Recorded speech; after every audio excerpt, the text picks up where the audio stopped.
শুভ সন্ধ্যা বন্ধুরা।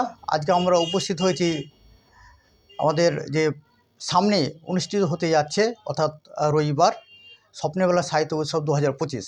সেই উপলক্ষে আমরা আজকে উপস্থিত হয়েছি। আমার সঙ্গে আছেন সহ সম্পাদক দাউদ হোসেন, সে সঙ্গে আমি স্বপ্নবেলা সাহিত্য পত্রিকার সম্পাদক মোহাম্মদ ইজাজ আহমেদ। তা আমরা প্রত্যেক বছর এই বছরও আমরা একটি সাহিত্য সম্মেলন অর্থাৎ সাহিত্য উৎসব অনুষ্ঠিত করতে যাচ্ছি এবং সেই অনুষ্ঠানটি হবে একান্তপন লজে 1:30 ঘটিকায় রবিবার।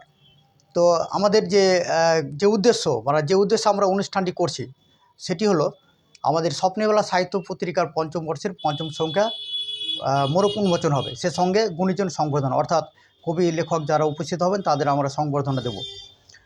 সে সঙ্গে কবি কণ্ঠে কবিতা পাঠ, এটাই আমাদের উদ্দেশ্য। তো আমাদের এই অনুষ্ঠানে বেশ কিছু আমরা পুরস্কার চালু করতে যাচ্ছি বছর থেকে, সমাজসেবায়, সাহিত্যে এবং সাংবাদিকতায়।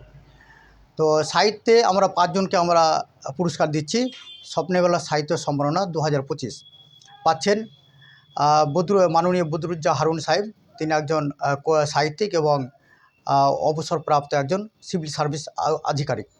সে সঙ্গে পাচ্ছেন মরক্কো থেকে আগত কবি ডক্টর আজিজ মুনতাসির।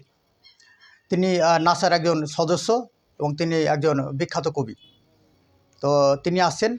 এছাড়া আমরা দিচ্ছি আরও মোহাম্মদ হাসানুজ্জামান, তাকে আমরা সাহিত্যে এই সম্মাননাটি দিচ্ছি।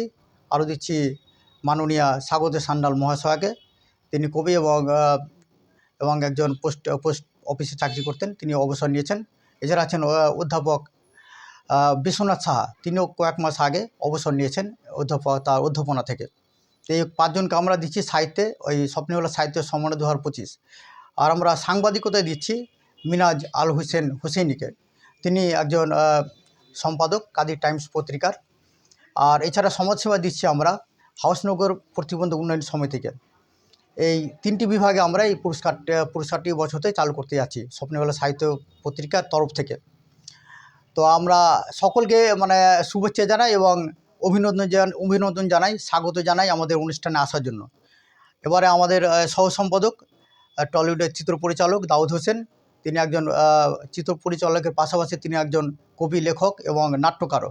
আপনারা সকলে জানেন, তিনি কিছু বলবেন।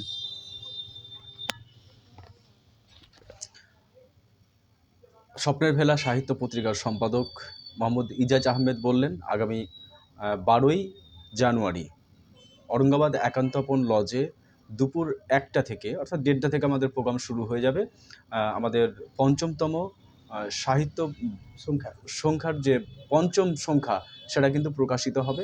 সেদিন সাহিত্যপ্রেমিক মানুষ, কবি, সাহিত্যিক, সাংবাদিক সকলে উপস্থিত থাকবেন। আপনারা অবশ্যই আসুন। দেখা হচ্ছে আগামী জানুয়ারি 12 তারিখে ঠিক দুপুর 1:30টায়। ভালো থাকবেন, সুস্থ থাকবেন, সাহিত্যকে ভালোবাসুন, সাহিত্যকে সাথে রাখুন।